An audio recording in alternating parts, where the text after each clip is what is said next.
Ok, acho que é isso. Bem-vinda à reunião da felicidade.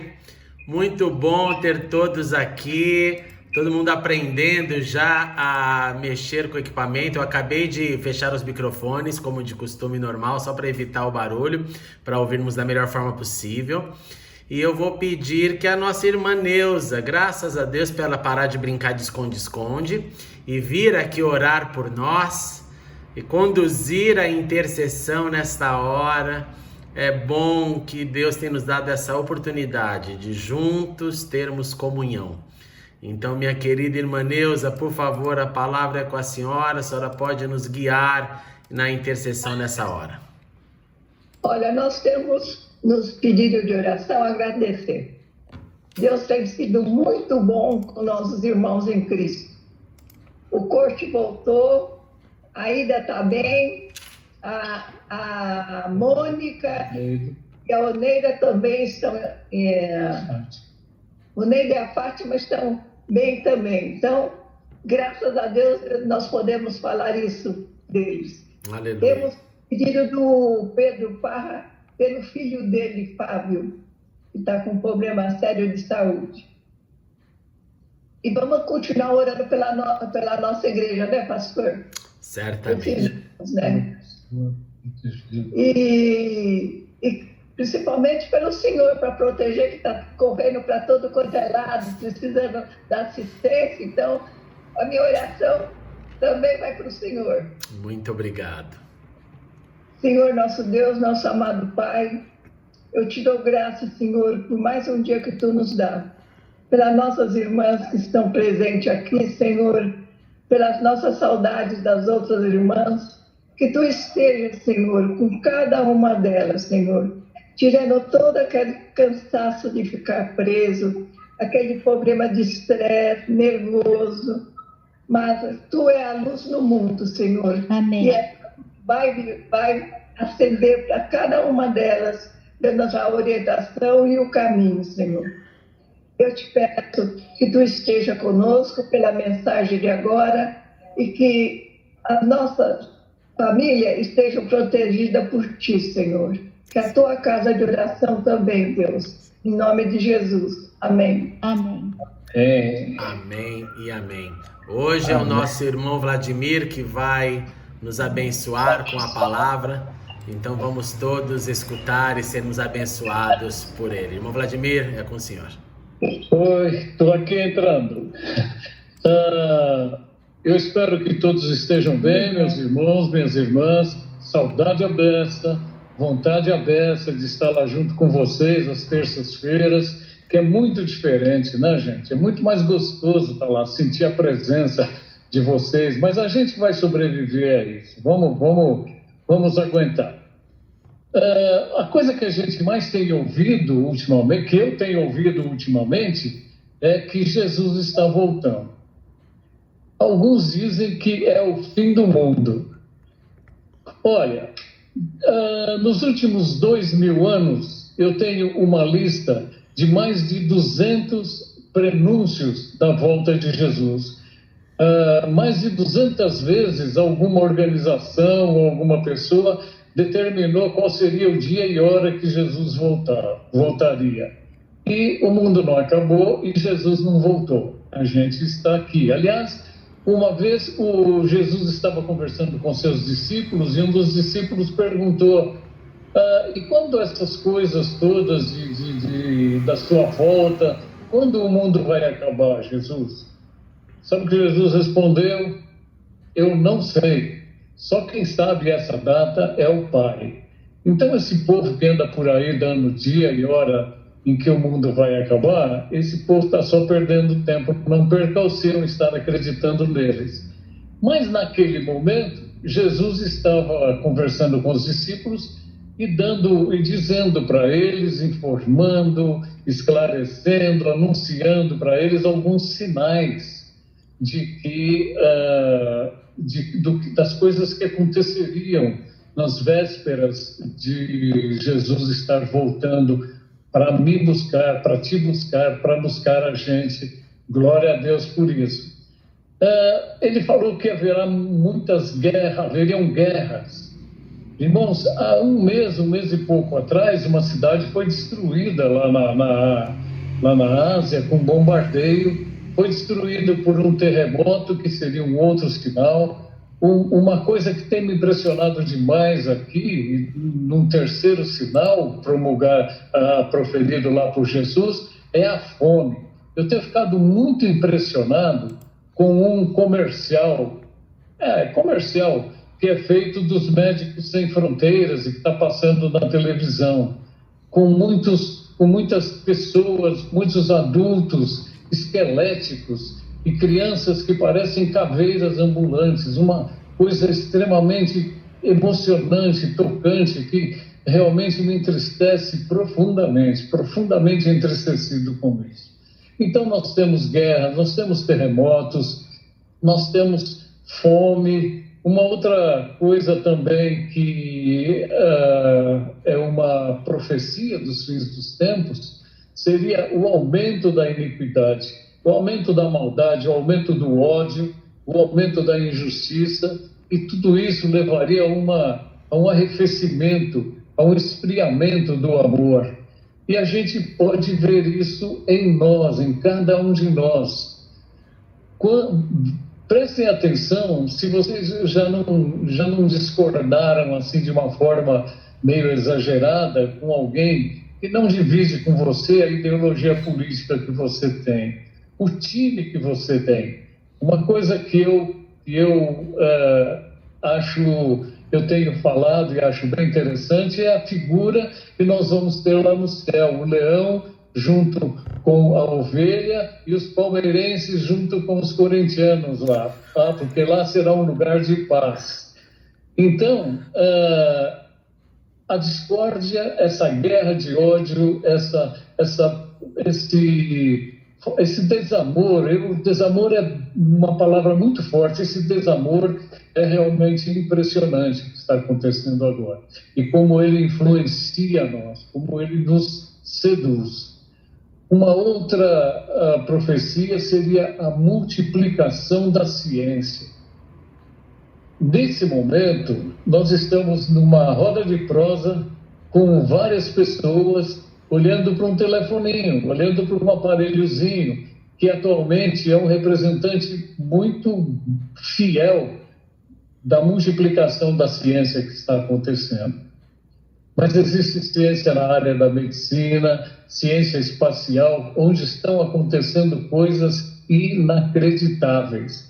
Se eu voltasse 50 anos atrás, pegasse alguém e trouxesse direto para o dia de hoje e mostrasse para ele as coisas que nós temos dentro da nossa casa, dentro do nosso escritório, especialmente dentro do nosso carro, eu acho que ele ia ficar maluco, a gente ia ter que mandar ele rapidinho de volta lá para 50 anos atrás, porque ele não ia acreditar no que aconteceu com a ciência nesses últimos 50 anos. Agora, essa mesma ciência que está nos colocando agora juntos, ela também é usada para divulgar o Evangelho. A palavra de Deus também nos diz que uma das profecias é que antes de Jesus voltar, o Evangelho vai ser pregado nos 4 cantos da terra, sobre toda a terra. E hoje nós temos a tecnologia da comunicação fazendo essa transmissão de uma maneira incrível. Vocês veem quantos cultos, quantas promulgações de evangelho nós temos na televisão, quantas mensagens evangélicas nós temos no Facebook, quantas mensagens evangélicas nós recebemos no nosso WhatsApp. É realmente uma divulgação extraordinária do Evangelho. Mas eu consultei hoje cedo um boletim da Aliança para a Evangelização Mundial, pode ser que o nome não seja bem esse, mas ela coloca números que eu me lembro muito bem, de que 40% da população mundial ainda não ouviu falar de Cristo. 60% da população dos países asiáticos ainda não ouviram falar de Cristo.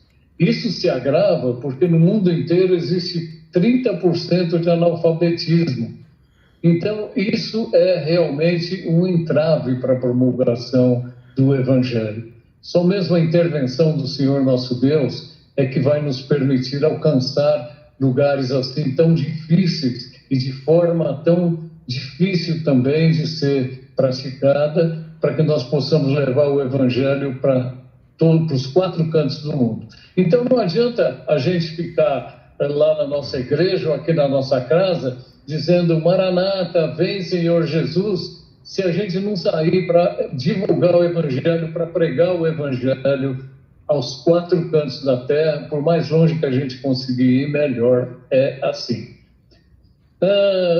Quando Jesus colocou as profecias para os discípulos devem ter ficado muito espantados. Mas Jesus falou, olha, quando vocês ouvirem falar de tudo isso, ainda não é o fim, é apenas o princípio das dores.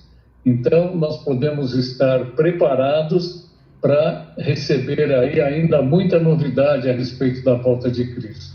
Mas por que Cristo está demorando tanto para voltar?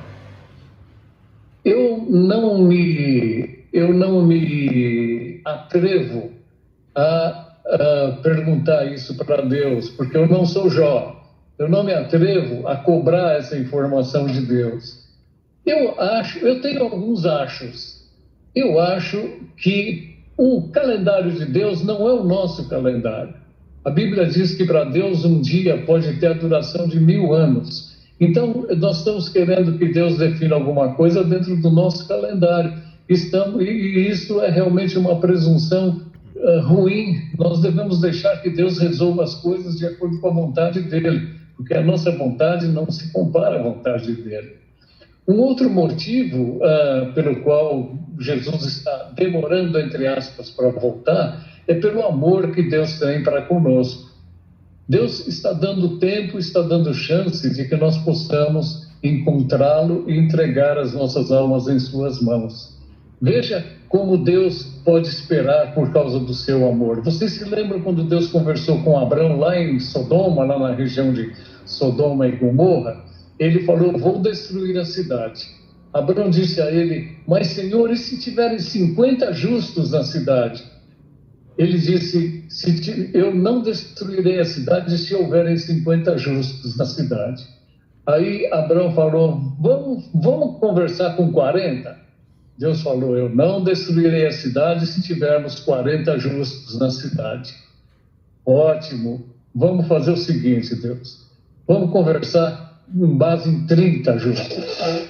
Eu não destruirei a cidade se houverem 30 justos na cidade. Deus, última negociação, vamos conversar sobre 20 justos. Eu não destruirei a cidade se houverem 20 justos na cidade. Então tá bom, tá fechado em 10 então. Então, meus irmãos, vejam que a tolerância, a paciência que Deus tem para conosco, as nossas dificuldades. É muito provável que ele ainda não tenha deixado que Jesus voltasse para nos buscar, em função de nós não estarmos correspondendo o amor que ele tem para conosco.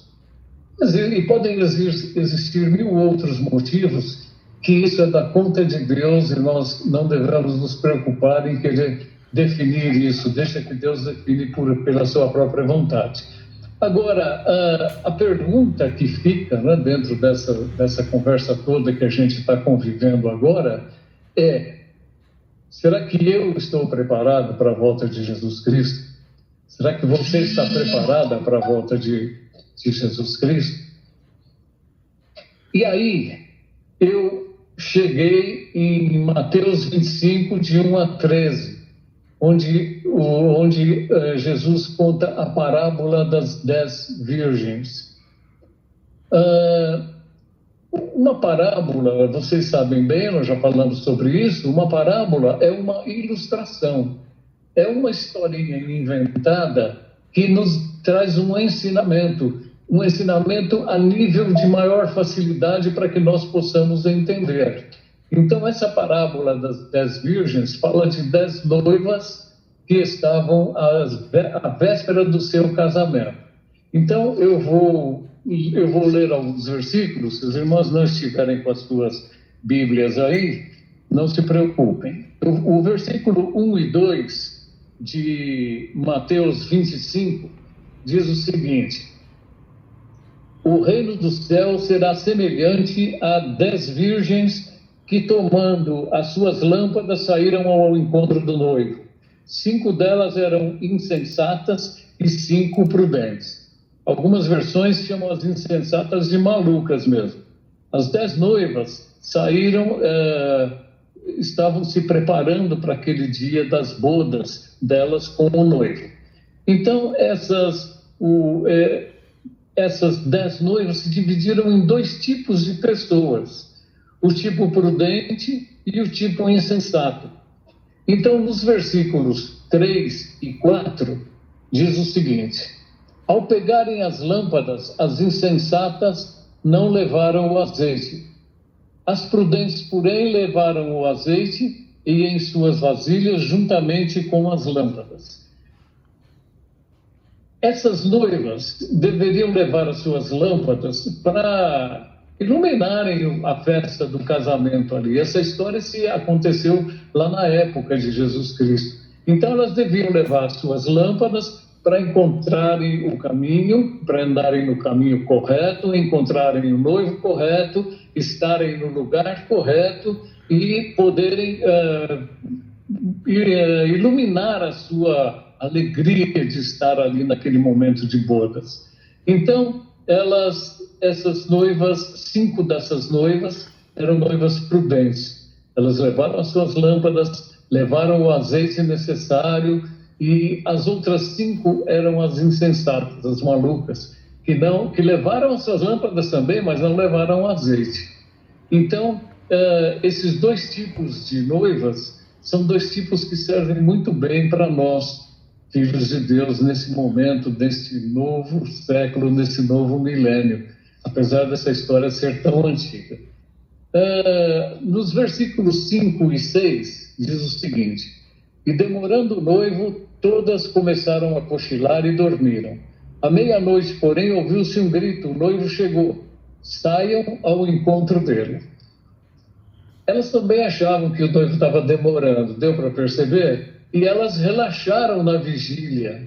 Assim como nós estamos achando que Jesus está demorando, porque a nossa vontade é que ele volte logo, será que nós não estamos relaxando também na vigília? Eu tenho certeza que nós estamos relaxando na vigília. Nós estamos acomodados como aquele povo que morreu debaixo das águas do dilúvio estava. Nós estamos frequentando, agora nem tanto, né? Mas nós estamos frequentando as nossas festas, participando de entretenimento, passeando, viajando. Parece que o dilúvio está aí e a gente não está nem tomando conhecimento, nem acreditando nele. Então, essas noivas se cansaram de esperar e arrefeceram o seu ânimo. Elas dormiram, elas começaram a cochilar de tão entediadas que elas ficaram de estar esperando o noivo. Mas aí, de repente, alguém veio gritando lá: o noivo chegou, vão ao encontro do noivo, que ele está aí. E aí, o que aconteceu? Elas saíram e foram correndo para o lugar das bodas, não é? Então, no versículo 7, a Bíblia nos informa isso. Então, todas as virgens se levantaram e prepararam as suas lâmpadas. Colocaram azeite nas lâmpadas e as acenderam para que elas gerassem a claridade necessária. Nos versículos 8 e 9, diz que as insensatas disseram às prudentes: nos dê um pouco de azeite, porque as nossas lâmpadas estão se apagando. As insensatas não levaram azeite. E o versículo 9 diz que as prudentes responderam, dizendo: não, talvez não haja o suficiente para nós e para vós. Ide, porém, aos que vendem azeite, comprar azeite deles. Nós vamos adotar nessa nossa palavra a figura da lâmpada como as nossas almas, e a figura do azeite como o Espírito Santo de Deus. Então, as noivas prudentes são como aqueles que receberam Jesus Cristo em seu coração, salvaram as suas almas e vêm desde então procurando obedecer aos mandamentos de Deus, procurando viver de acordo com a vontade de Deus, juntando azeite em suas lâmpadas. E aqueles que são insensatos podem até ter ouvido falar de Jesus, podem até ter recebido Jesus e achado que estava salvo e não fizeram mais nada. E estão contando que vão estar nas bodas, simplesmente porque têm o conhecimento intelectual de Jesus, a proposta dele, que acha ótimo, mas que na realidade não mudou as vidas deles, não lhes deu uma nova vida, uma nova identidade. Então, as prudentes não dividiram o azeite com elas, com as lâmpadas das insensatas. Isso nos dá uma lição de que a nossa relação com Deus é uma relação individual, que nós, quando recebemos o Espírito Santo, quando recebemos o ensinamento de Deus, quando somos alimentados, isso é uma coisa que acontece conosco, só conosco. Isso não, Deus, nós não temos grupos que são filhos de Deus. Nós somos filhos de Deus que pertencemos a um grupo. Então, a bênção de Deus não é institucional, ela é individual. A bênção de Deus é para cada um de nós. Nós não respondemos pela nossa esposa, pelos nossos pais, pelos nossos filhos. Nós respondemos diante de Deus por nós mesmos. Então, o azeite que nós conseguirmos juntar na nossa vida, nós não vamos poder dar um pouquinho para as pessoas que amamos, para que elas estejam no reino de Deus conosco. Cada um que ganhe, cada um que junte o seu próprio azeite, a partir da sua proximidade, a partir da sua familiaridade com a palavra, familiaridade com a vontade e familiaridade com essa coisa maravilhosa e grandiosa que é o Senhor nosso Deus. No versículo 10, no versículo 11 e 12, diz o seguinte: aí eles saíram para comprá-lo, elas foram comprar o azeite e o noivo chegou. O noivo chegou, as que estavam preparadas entraram na festa das bodas com o noivo. E aí o que aconteceu? A porta foi fechada. As que foram comprar o azeite, chegaram as outras virgens e disseram: Senhor, Senhor, abre-nos a porta. Ele, porém, respondeu: em verdade vos digo que não vos conheço. Então, elas não conseguiram entrar nas bodas. Elas não conseguiram participar do casamento, porque elas não juntaram o azeite necessário para estar presente naquela festa. No versículo 13, vem uma palavra que é muito importante, muito cheia de conteúdo e que faz o fechamento de todo esse texto e que diz: portanto, vigiai, pois não sabeis nem o dia e nem a hora em que Jesus virá. Talvez Jesus venha antes de nós terminarmos esse encontro. Talvez ele demore mais 100, 200 anos, 1 milhão de anos. Isso para Deus não é uma demora. Isso para Deus, que está em todas as partes, é apenas um segundo, como se fosse um segundo para nós.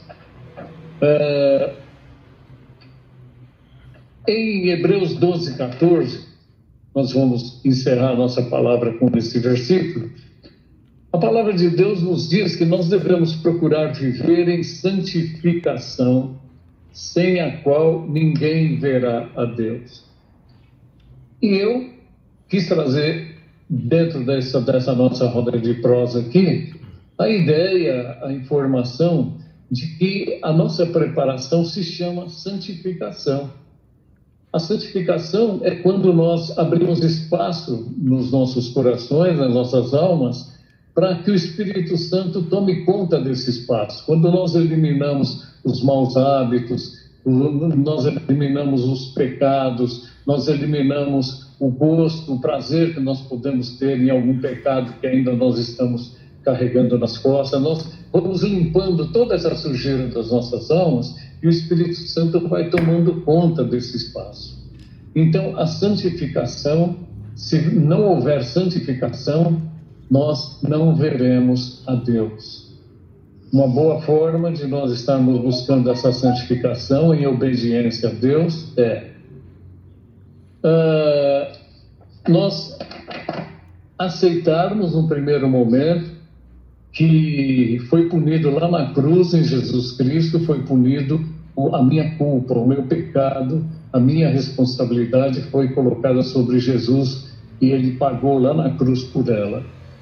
Depois, nós precisamos também estar lendo a palavra de Deus, porque eu não me canso de dizer que a Bíblia é a voz de Deus. Você quer ouvir Deus falando com você? Leia a Bíblia.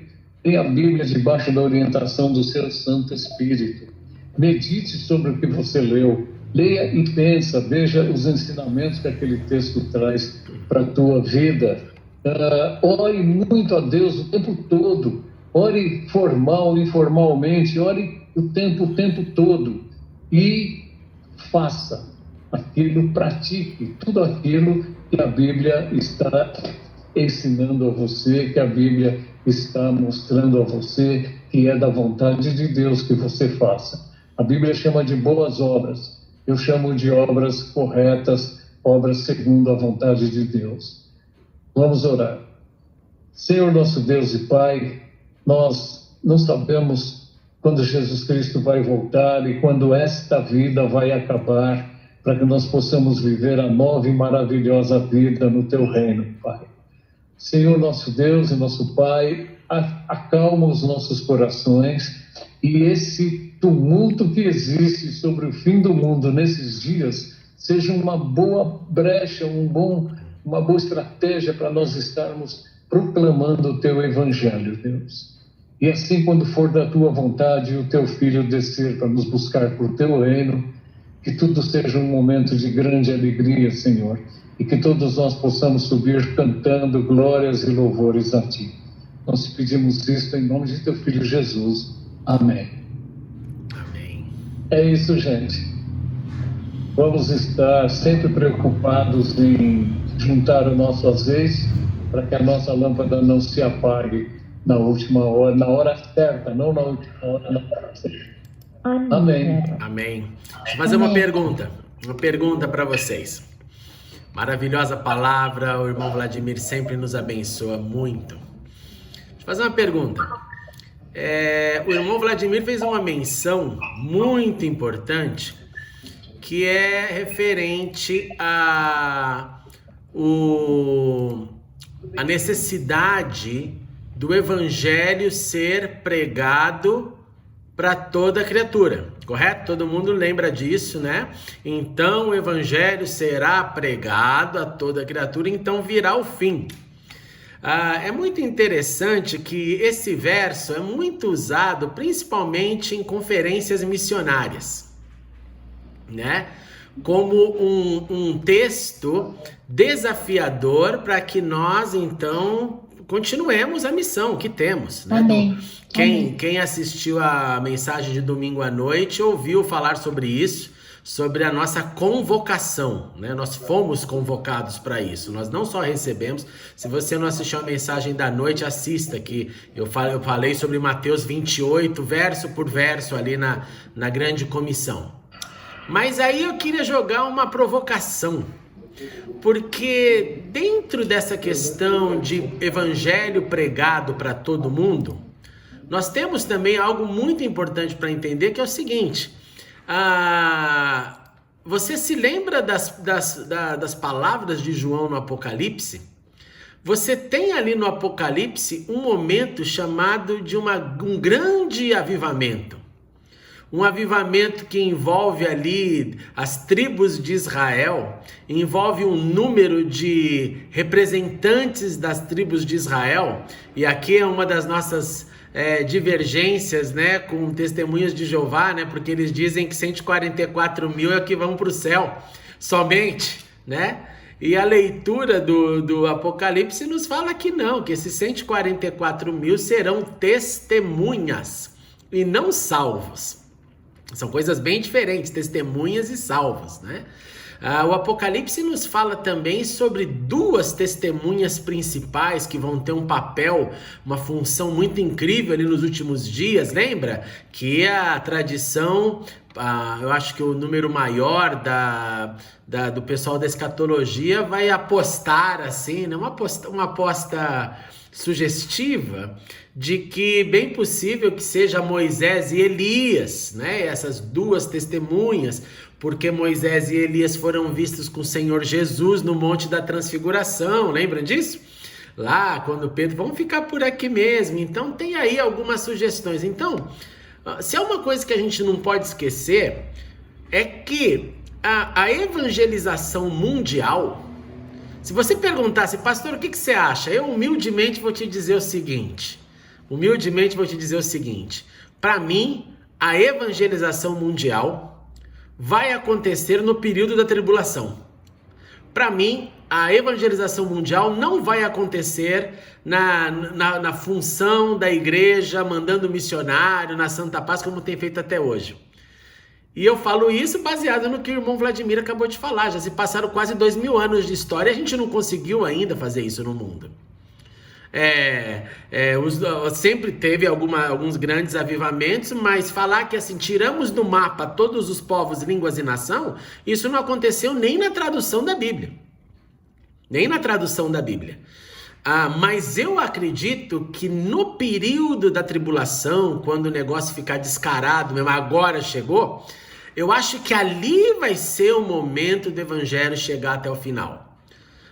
Principalmente se eu pensar nas palavras de Paulo, que nos fala sobre esse arrebatamento, né? Essa tirada da terra dos santos de Deus, né? Eu não sei quem de vocês aí está assistindo a novela Apocalipse, né? É uma novela, tá passando lá na Rede Record. No mínimo dá para você ter bons pensamentos assistindo. Eu te recomendo assistir. Tá para ser uma edição especial da novela Apocalipse. Não me pergunte o horário, em algum momento aí, mas eu vi a propaganda, muito interessante, muito interessante. E esse é o primeiro ponto que eu queria colocar, então. Então, assim, não dá pra gente imaginar que nessa forma que estamos, como o irmão Vladimir bem colocou, de uma passividade, nós vamos evangelizar o mundo, aí nós vamos publicar nas redes sociais, o mundo foi evangelizado, volta a Jesus. Não. Para mim, a evangelização mundial vai ser fruto de um sofrimento violento da perseguição nos momentos finais. É o que eu acho. Segundo, se alguém perguntar para você, olha, a gente sabe então que só Deus sabe a hora. Essa é uma verdade bíblica, né? Só Deus sabe o dia e a hora, nem Jesus. Mas se perguntar de uma maneira bem técnica, e essa pergunta é fantástica: qual profecia que falta ser cumprida para Jesus voltar? Porque se você perguntasse essa mesma pergunta antes da década de 40, você teria um grande problema. Porque você teria todas as profecias vinculadas ao retorno do povo judeu a Israel, que não tem Israel, oficialmente falando, né?